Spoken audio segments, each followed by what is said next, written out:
Hello students, good morning. Welcome to our channel personal tutor.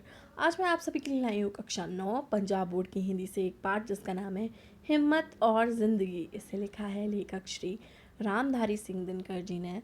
तो शुरू करते हैं आज के पाठ को। ज़िंदगी के असली मज़े उनके लिए नहीं हैं जो फूलों के नीचे खेलते और सोते हैं, बल्कि फूलों की छाँ के नीचे अगर जीवन का कोई स्वाद छिपा है तो वह भी उन्हीं के लिए है जो दूर रेगिस्तान से आ रहे हैं, जिनका कंठ सूखा हुआ है, होंठ फटे हुए हैं और सारा बदन पसीने से तरबतर है। पानी में जो अमृत वाला तत्व है उसे वह जानता है जो धूप में खूब सूख चुका है, वह नहीं जो रेगिस्तान के वश में कभी पड़ा ही नहीं है। सुख देने वाली चीज़ें पहले भी थीं और अब भी हैं। फ़र्क यह है कि सुखों का मूल्य पहले चुकाते थे और उनके मज़े बाद में लेते हैं। उन्हें स्वाद अधिक मिलता है। जिन्हें आराम आसानी से मिल जाता है उनके लिए आराम ही मौत है। तो बिल्कुल सही बात है। चीज़ों की कद्र उन्हीं को होती है जिन्होंने परेशानी उठाई हो। जैसे मान लो किसी को बहुत ज़्यादा प्यास लगी हो और उसे अचानक से पानी मिल जाए, तो उससे जो खुशी होगी, उसे जो सुकून मिलेगा, आराम मिलेगा, उसकी बात ही अलग होगी। जबकि कहीं कोई आदमी आराम से बैठा हुआ है ना, जिसे प्यास नहीं है, उसे आप पानी दोगे तो उसे कभी पानी की कीमत नहीं समझ में आएगी।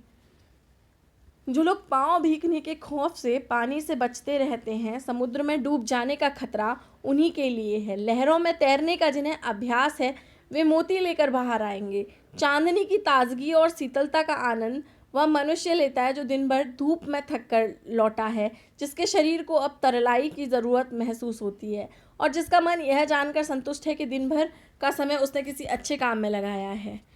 इसके विपरीत वह आदमी भी है जो दिन भर खिड़कियां बंद करके पंखों के नीचे छुपा हुआ था और रात में जिसकी सेज बाहर चांदनी में लगाई गई है। भ्रम तो शायद उसे भी होता होगा कि चांदनी के मज़े ले रहा है, लेकिन सच पूछिए तो वह खुशबूदार फलों के रस में दिन रात सड़ रहा है। उपवास और संयम ये आत्महत्या के साधन नहीं है। भोजन का असली स्वाद उसी को मिलता है जो कुछ दिन बिना खाए भी रह सकता है। बिल्कुल सही बात है। अगर आपका पेट भरा हुआ है, अगर आपने दिन भर काफ़ी सारा खाना खाया हुआ है, फिर शायद मैं शाम को आपके सामने अच्छे खासे पकवान भी लेकर के जाऊंगी तो आपको शायद उसका स्वाद नहीं आएगा। बल्कि जबकि आप किसी भूखे के पास वो भोजन लेकर के जाइए, या किसी भूखे को पकवान की तो बात दूर है, अगर सूखी रोटी भी मिल जाती है तो वो उसके लिए किसी पकवान से कम नहीं होता। त्यक तीन भुंजी था, जीवन का भोग त्याग के साथ करो। यह केवल परमार्थ का ही उपदेश नहीं, बल्कि क्योंकि संयम से भोग करने पर जीवन में जो आनंद प्राप्त होता है वह निराभोगी बनकर भोगने से नहीं मिल पाता।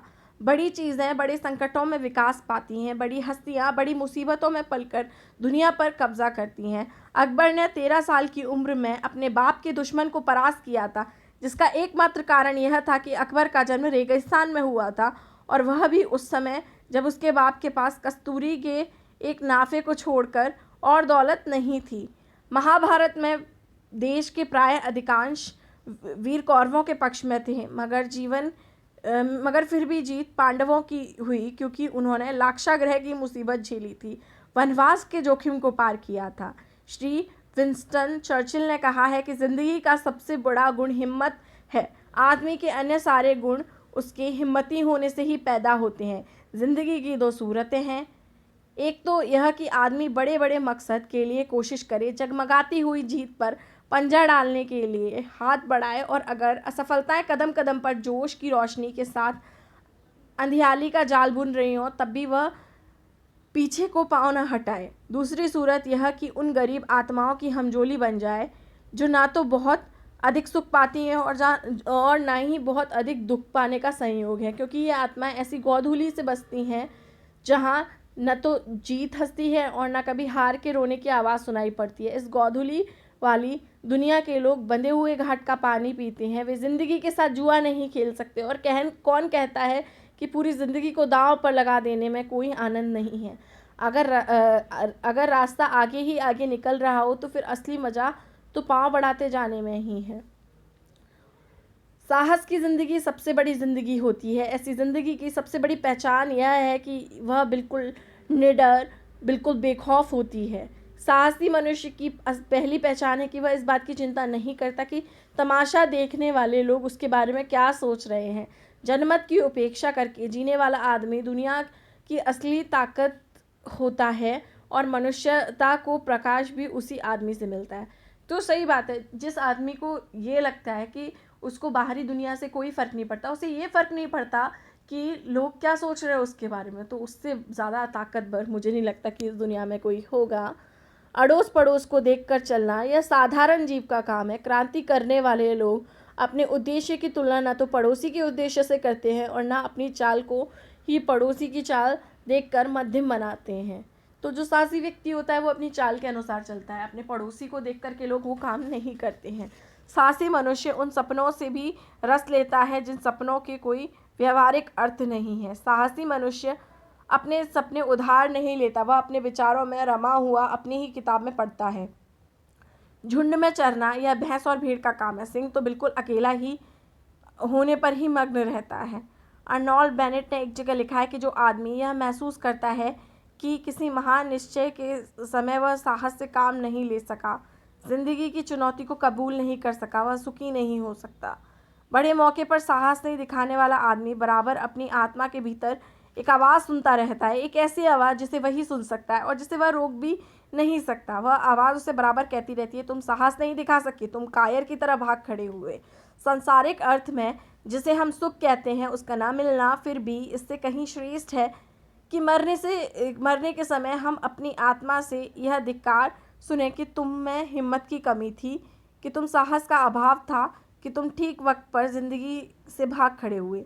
ज़िंदगी को ठीक से जीना हमेशा ही जोखिम झेलना है और जो आदमी सकुशल जीने के लिए जोखिम हर जगह पर एक घेरा डालता है वह अंततः अपने ही घेरों के बीच कैद हो जाता है और उसे ज़िंदगी का कोई मज़ा नहीं मिल पाता, क्योंकि जोखिम से बचने की कोशिश में असल में उसने अपनी ज़िंदगी को ही आने से रोक रखा है। तो ज़िंदगी में जोखिम नहीं है तब तक ज़िंदगी का असली अर्थ नहीं है। ज़िंदगी से अंत में हम उतना ही पाते हैं जितनी कि उसमें पूंजी लगाते हैं, या पूंजी लगाना ज़िंदगी के संकटों का सामना करना है, उसके उस पन्ने को उलट कर पढ़ना है जिसके सभी अक्षर फूलों से नहीं कुछ अंगारों से भी लिखे गए हैं।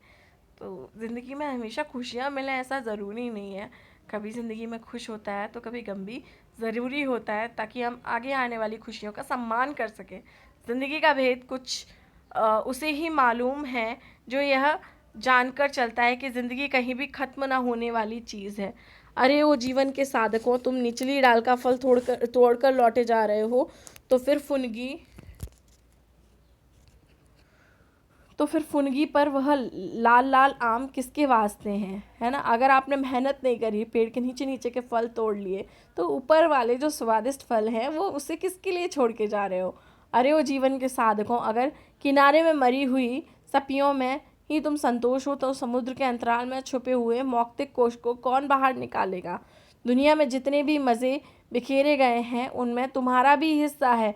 वह चीज़ भी तुम्हारी हो सकती है जिसे तुम अपनी पहुंच से परे मानकर लौटे जा रहे हो। कामना का अंचल छोटा मत करो, ज़िंदगी के फल को दोनों हाथों से दबाकर निचोड़ो, रस की निर्झरी तुम्हारे बहाए भी बह सकती है।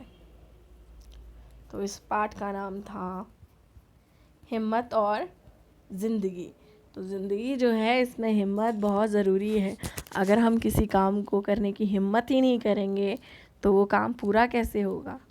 और जो ज़िंदगी की कुछ कमियां ही हैं जो हमें आगे आने पर जो खुशियां हमें मिलती हैं उनका सही मायना हमें मिल पाता है। जैसे यहाँ एग्जाम्पल दिया है भोजन और भूखे वाला, और जो दिन भर तेज़ धूप में रहता है, फिर शाम को उसको चांद की जो चांदनी मिलती है वो उसके सुख को अनुभव कर सकता है।